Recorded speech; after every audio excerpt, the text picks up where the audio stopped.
All right, Jared, you laid into it a little bit. By the way, this is the Prep Spotlight presented by the Jacobs Insurance Agency. It was state final weekend at Breslin Arena, and just to kind of set it up a little bit, I was thinking about it. I was going to tweet something about it. Man, Saturday really, to me, was the official start of March Madness. You had the two Big Ten semifinal games. You had the 4 state championship games at Breslin, and it just kind of led into the championship game in the Big Ten on Sunday, the selection Sunday show, and now we got games on Tuesday night we're recording. But I thought Saturday was, to me, the official start of it. Yeah, that's a good way to put it. I'd even go one more. I'd say Friday, with the Class A and Class B, all 4 of those games. Yeah, those are good as well. Real quick, I just throw this out there. I don't even know. It's a hot topic of debate. We've talked about it a million times, so let's not spend maybe 10 minutes on it. But so with all these games being played, and I will break down each game individually quickly coming up, but the private versus public school thing. There's some statistics out there about how good these teams are and how they win the titles every year. And I get it. I get why people are upset about it. To me, is it worth basically trying to railroad entire school districts and schools because your public school team didn't beat them? No, it's to me, listen, your favorite movie, Uncle Ted, is Hoosiers, right? That's right. You love that sports movie. Yep. How good of a movie would that be if when they finally make it to the championship game and instead of the 10-foot rim speech, Gene Hackman writes a strongly worded email about how it's not fair that they're playing against a private school. It's what are we doing? Not everything is about how many games we can win and how many state titles we can stack. It's about life. Sports are about life. You play these games, you play them the best of your ability, you live with the result, and you move on. Like Matt, your team, great team, in both football and basketball. This is the reality of high school sports in our state. Is there's a lot of private schools out there. I mean, I don't know. I live down here in Detroit area. Ted, if you had a grandson that was living in this area, I know you have granddaughters. Chances are he's probably going to go to an Orchard Lake St. Mary's. He's probably going to go to a Brother Rice. That is what these schools are down here, and they are competing against each other. It's the private school league that's down here is some of the best basketball in the state. There's some of the best football in the state year after year. To me, what is the crazy advantage? I know that they can quote unquote recruit, which they can. What is this crazy advantage that private schools have over other kids? There's no advantage. You know what the advantage should be is, did they spend more time in the gym? Did they practice harder? Were they shooting 100 shots a day? More likely than not, they're not winning these games because it's a private school. They're winning these games because flat out they're better players. They're more deserving. They're more deserving to be a champion. I don't care whether they came from here or there or whatever. At the end of the day, they put in that work. They deserve it. I don't understand why it's if automatically the public school loses to a private school, it's the whole game is rigged and it's not fair. You guys had the same amount of time to get ready for this game as the private school team did. How about this? You have advantages. You guys, as a public school, think about Corona football 2-3 years ago. Those kids have been playing together since they were in first grade. What an advantage that is. You're playing against essentially an NBA team that's slapped together, maybe at most they have 4 years together. You guys have had a whole lifetime of memories of playing together, of learning your strengths and weaknesses, of being able to work together and get better as a group. This is not a private school, public school issue. This is, you didn't play hard enough, quote unquote, as Mike Krzyzewski told JJ Redick his sophomore year too. You were not worthy to be a champion. That's why you were not a champion. Thoughts on that? I mean, this is a big topic of debate every year around this time.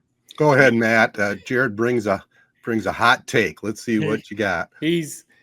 Jared's becoming very prophetic in his older age, talking about life and talking about, he's past the St. Patty's drinking green beer parties now. He just wants to deliver the message of our little Jer Bear growing up. That's life, is it not? I mean, right. Come on. You win games, you lose them. Matt, did your life end because you guys lost no, it's you move on. You had right. fun. The community supported you, and you move on with your life, man. Yeah, no, I mean, when you look back on it, obviously, Jared, now you're a handful of years past high school. You're probably you still think about some of those losses, or you still think man, if we could have done this, we maybe could have made a state finals run, or, whatever. You still think about that. But really, what you think about are those relationships that you had with your friends, are the times that you had with the coaches, and, yes, the memories of like my basketball team making the run to Breslin and, everything like that. That's the stuff that really is long lasting. So what you're saying is 100% right. But like, that's the perspective of when you're 5, 6, 7, 20, 30, 40 years removed from playing.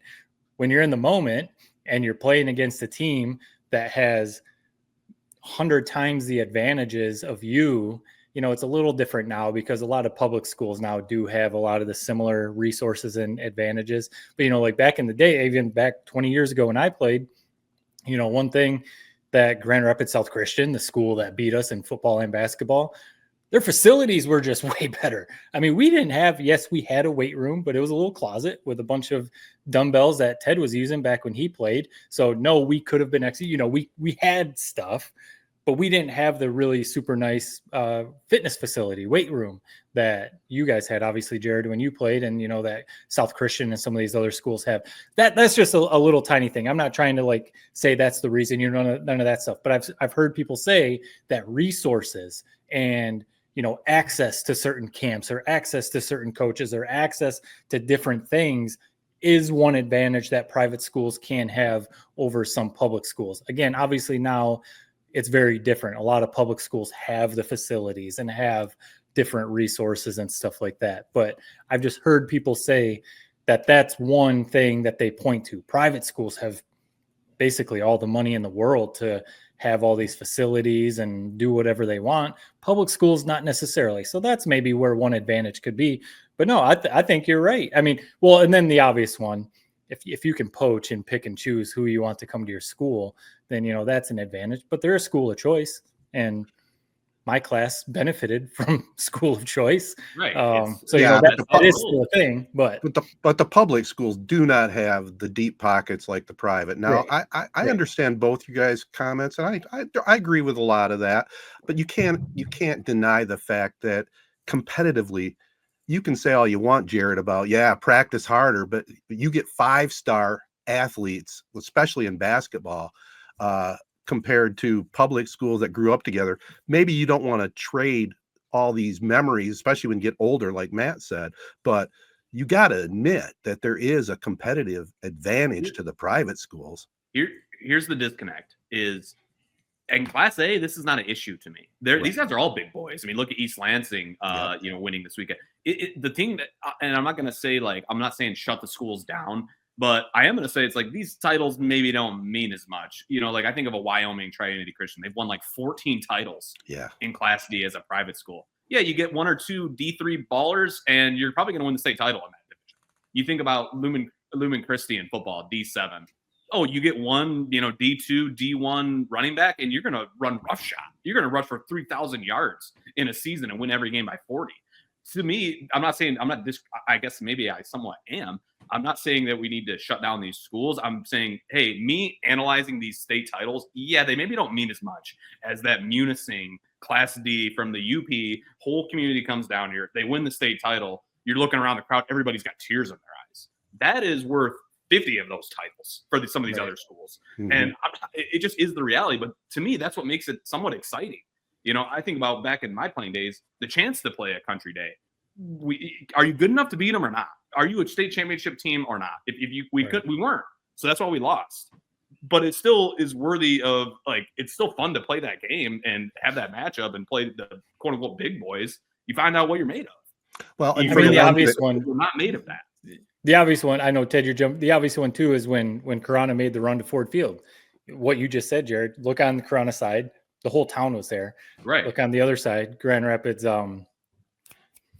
Catholic Central. Catholic Central, who's there basically every year. Right. Their side was half full. So that's kind of what you're talking about too, right there. Yeah, and I was actually gonna say, it's so much sweeter if you're a public school and knock off a power like that. There's no question about that. And it does happen.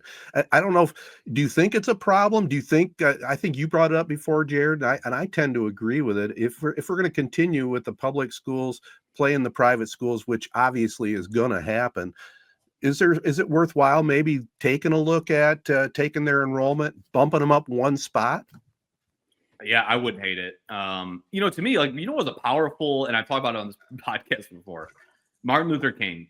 I think they're a D4, enrollment. Man, now we're getting into Martin Luther King now. We don't want to compete at the goddamn D4 level. Like, we have NFL talent. Let's go up a division. Let's play D3. To me, it's like, how many state titles can a Lumen Christi win? How many state titles can a Wyoming Trinity Christian win, man? Bump it up. That's the way I look at it. I don't think it's an issue for these Class A schools. I don't think it's an issue for these Grand Rapids Class B schools, man. They're about at the right level, and you live with it. But there is a little bit of exploiting the situation when you drop down to a Class C or you drop down to a Division 7, a Division 8. It's not fair at that level. One player swings the tide. Right. Well, yeah, like Lumen Christi football is one of the biggest examples. I mean, not saying it's unfair. Good for them for being as good of a program as they are, but it is kind of like you said, Jared, you get one really good quarterback and you're going to win a state championship at that level, so, but right. So how do you decide that though? Because the biggest thing, like we've talked about before, the logistics from the MHSAA, you can't just do a private league, private school league, and then a public school league. That's just not going to work. So if you say, okay, private schools, if you're usually D7, okay, you're getting bumped up, but how do you decide that? Because what if enrollment really doesn't, justify moving up? Or I don't know, what would you decide? Like that's why there is median income within the school or something. Would you have to use that? Like, how would you decide that? That you can't. I don't think you can in a good way. I don't know. Yeah, I guess you could bump everybody up one division, and I don't hate that. But also, what's sweet? How about you just spank these teams, and then you can clown them on their way out? Like, I think about Riverview, Gabriel, Richard. I think they lost to Lumen Christi in basketball last year. They come back this year and spank them, and it's like that's more. Is that a better result for Riverview, Gable, Richard to do that, or to just be like, oh, Lumen Christi, you're bumped up to Class B now. We don't got to worry about you. Right. What was the better lesson to be learned for that program, for that team, for those kids? No, keep working, come back, and we're going to beat these guys next year. I think that's a powerful message. Well, we won't talk about it again until next year. It'll come up next year. Football season. How about the games you were at, Jared? Yeah, okay. So let's start with the actual game. So I mentioned Wyoming Tri-Unity Christian, Division 4. That was the first game of the weekend. Mark Keeler, he retired a champion head coach. I think he won 13 state titles. Pretty freaking amazing career. A good coach, a good guy. What's always impressed me about Wyoming Tri-Unity Christian, they reload every year. It's never just one stud. It's usually just a pretty solid team. 4 or 5 good players that play well. And to me, what makes a good coach? So think about this. Fowler, who lost to Tri-Unity Christian in the championship, and you guys covered them a lot, Ted. Fowler beat Tri-Unity Christian 2 days after their football season ended. I think it was like their first game of the season. And then fast forward to the Breslin Center, and Fowler never really was close. It felt like they were down by 20 the whole game when it was only maybe 10 points or so, but it just never really came close. So you talk about what makes a good coach, what makes a coach that's coached 38 years and won 13 state titles. Team got way, way better by the end of the year. And it's also hard to ignore the big time advantage that a Tri-Unity Christian has playing in 5 straight state championship games. That's pressure that you can't mold if you're at Fowler. And Fowler was a damn good squad. They were, but you can't fall behind 11-0 to a program like that. It was all over pretty much by then. I mean, when you talk about Keeler, what a legend, man. 721 wins, 218 losses for his career. That's staggering. Yeah, it's pretty amazing. I just want to shout out one player for Tri-Unity Christian who had a good game. Keaton Blanker, pretty well-rounded game. 12 points, 5 rebounds, 5 assists, 5 steals. So he was the one that made him go. Onto the D1 game. I mean, wow, East Lansing, maybe the most athletic team I've ever seen at the high school ranks. I mean, numerous high flyers. They were led by Cam Hudson, son of former MSU national champion Andre Hudson. Impressive player, like 6'6", center/point forward at the high school level, just dominant. He's committed to St. Louis. He had some good quote from maybe a month ago when he wasn't named a Mr. Basketball finalist, basically something along the lines of, I'm going to show them who Mr. Basketball really is.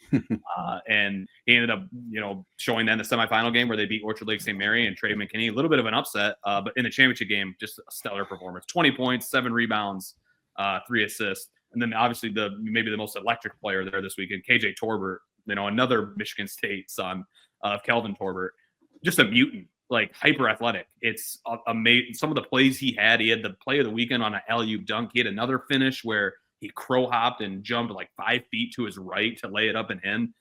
To me, he reminds me a lot of Keon Coleman. where it's like, hey, this guy's a super athlete. He's going to have some fun playing basketball. If I'm Jonathan Smith and I'm Tom Izzo, I'm like, let's get this guy to come play both sports, and he's going to be an NFL wide receiver someday. That's where I see him going. Just a freaking superb athlete. And then their sophomore, they had a kid, quote unquote, their secret weapon, Kingston Thomas, also played a great game for East Lansing. East Lansing, just top to bottom, just a solid squad, obviously. Fun to watch. He had 19 points and 12 rebounds, and fun to watch. Just good basketball, high-flying dunks, just impressive. Real quick, Wayne Memorial, on the other hand, just didn't have the horses to keep up with East Lansing.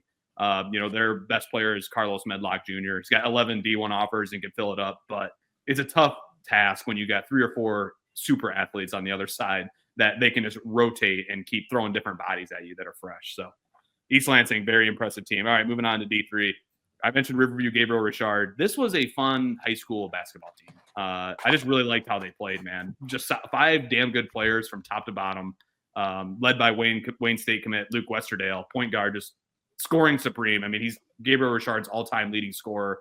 Just a solid guard. Didn't turn the ball over at all. Can score, can create, can pass.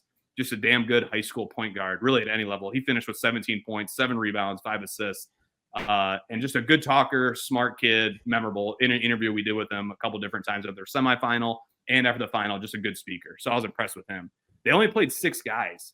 They have another kid named Charles Cage who's going to Saginaw Valley State, play basketball, 18 points, 11 rebounds, 7 of 8 shooting. Just another solid player. And then I noticed maybe my favorite player of the weekend was this kid, Drew Everingham. This guy was dunking everything. I'm not kidding you. I think he had 5 alley-oop dunks at the Breslin Center. He's going to pitch at Western Michigan University for baseball. Hit 2 big-time threes, left-handed. Just another solid player. You go to the Breslin and you look around and you realize, man, to really win that state title, it gets siloed down so much. You got to be one damn good team. And that was Riverview Gabriel Richard. Just from top to bottom, very solid.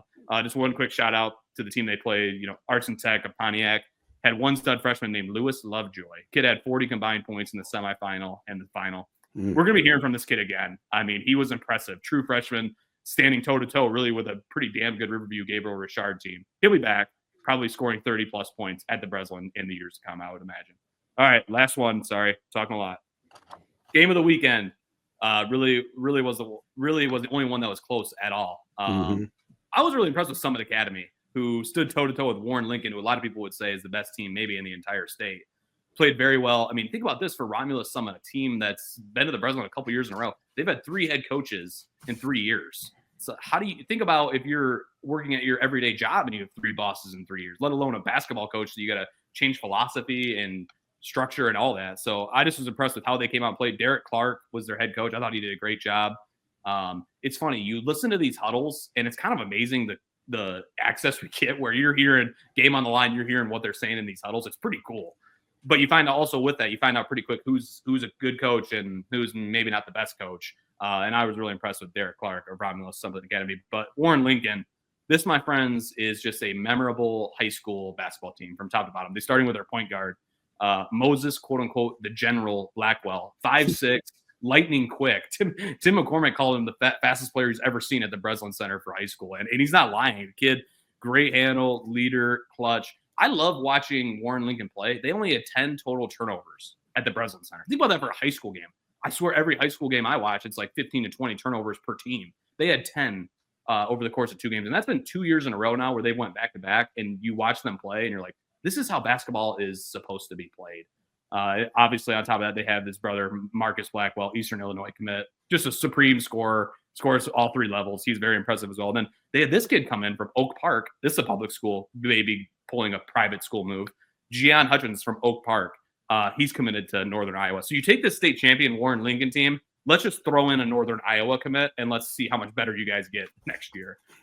So just a fun weekend. The games weren't the best, but Warren Lincoln, that's a memorable squad from top to bottom that will be missed, back-to-back champions. So did anything stand out to you guys on the weekend?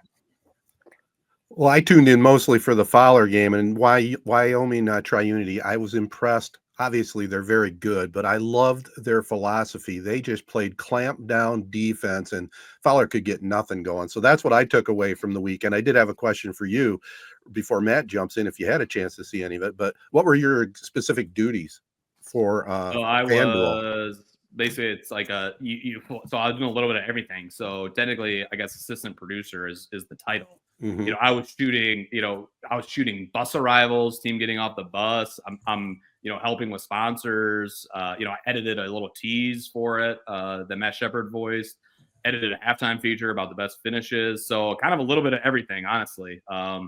Now I'm off this weekend because of my brother's wedding, but I love working the high school finals, man. Basketball, football, I get a kick out of it, and I'm a nerd for that, but I really do. And Breslin, I don't know how you stack it up compared to Chrysler, but it's just a great setup, especially if you're a media member and can go underneath the stands, check out everything, right. and at floor level, man, it is so awesome.